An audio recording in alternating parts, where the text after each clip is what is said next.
and welcome to my first podcast. I am so excited to be here. It's been a long time coming. Girl, I went from doing voice notes on my phone, listening back, talking to myself, to now publishing a podcast. And it feels so good. So, before I get into what I want to talk about, it's just like having conversations with my friends or my family where it's just like, "Hey girl, how you doing? How's your family? What's going on?" Mhm. Yeah. So this is what I call to talk to you about. Like you got to start with the pleasantries. So I hope you all are doing fine and feeling wonderful. And if you're not feeling wonderful, hopefully what we talk about today will help you feel better. So a little bit about this podcast, and then we're gonna get right into it, girl. This podcast is called The Finale Show, not the final show, because I want to try to keep coming back and I want to keep doing this. So we're going to speak things into existence. So The Finale Show is basically a show about binge watching a series and then having nobody to talk to about it. Like, we're all busy. And when it comes down to it, by the time you binge watch a series, you can't even talk to anybody about it because either they don't remember or they're on to the next show. But this podcast is for us who don't have time to watch things and then we want to discuss it. And don't be shy. You could leave comments, follow me on social media whenever I get one, girl, and then we could talk about whatever series you want to talk about. Like, we're going to push this thing out and expand it. While I did mention that I wanted to come at the end of the series, there is one show in particularly, and I know that's not the right way to say it, but that's what I'm going to say. There's one show in particularly we are going to talk about weekly, and that is Snowfall. Now, my goal is to go back and rewatch the season finales or binge watch the series. It depends how much time I have, because, girl, this homework is getting a bit much, but that's not what we're here to talk about. But I want to go back and watch all the seasons of Snowfall, upload videos, and then do weekly of Snowfall. But we'll see how that turns out.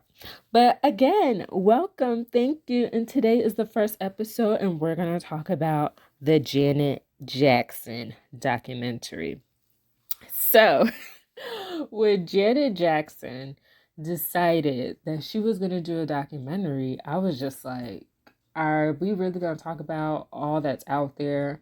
Because the first thing that I thought about was, is she going to address any of the rumors? Like, about her having a baby, like an older baby, and giving it to her sister to raise. Is she going to talk about the Tupac HIV test rumor? Is she going to talk about any of that stuff? And then I thought, this is Janet Jackson. This is the queen. She don't have to address us peons. Now, peon is a word I just learned. And I'm going to use it in my vocabulary because that's a good word. If you don't know what it means, it's like the bottom of the barrel, girl. So I was just like, is she really going to address all of this? And she did.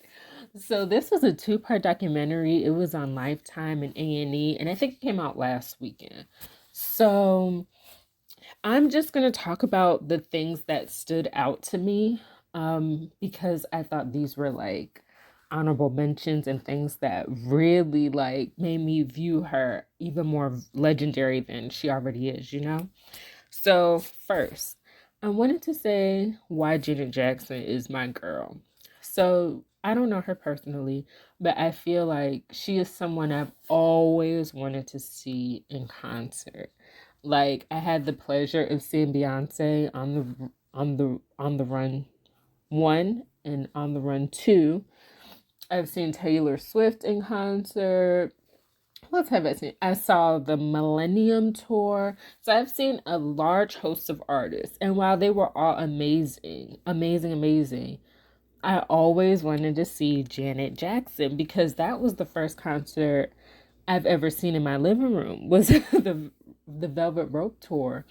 And when I say like the dance moves, the carnival looking stage, I was just so amazed.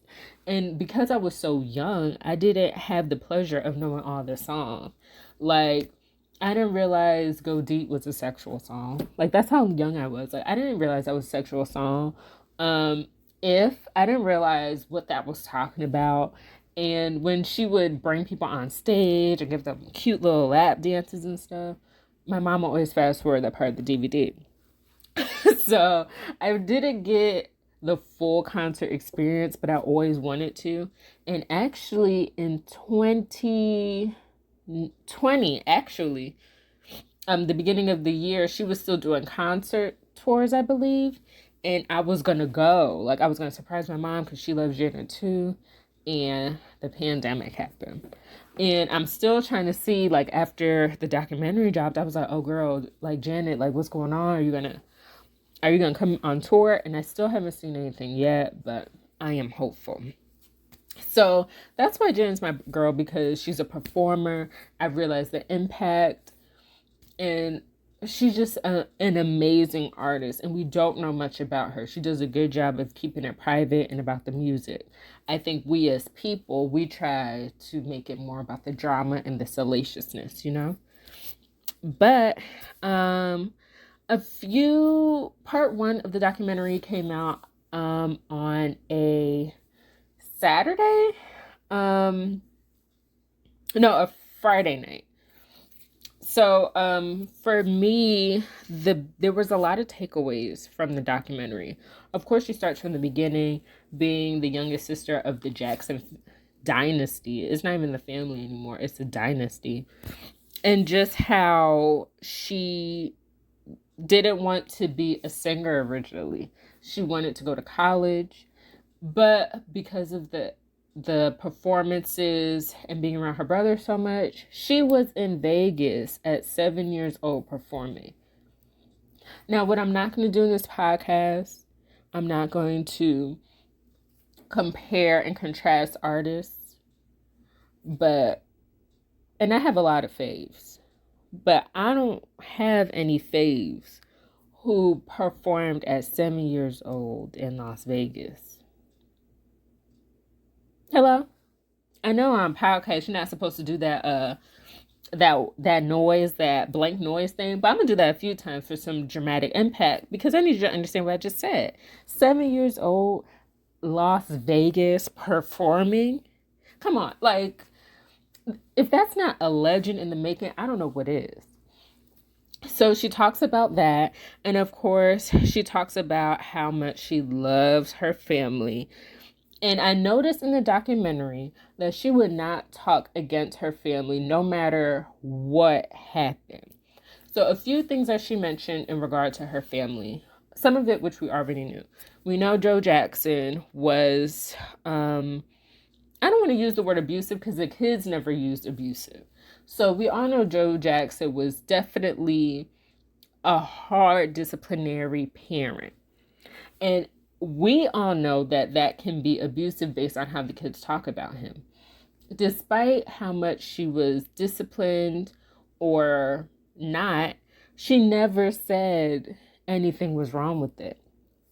Now, I follow people on Twitter, and the people over at Twitter, some of them were saying that that's what abused children do. That no matter what, they view it as love, and they don't really rationalize what happened to them to be inappropriate.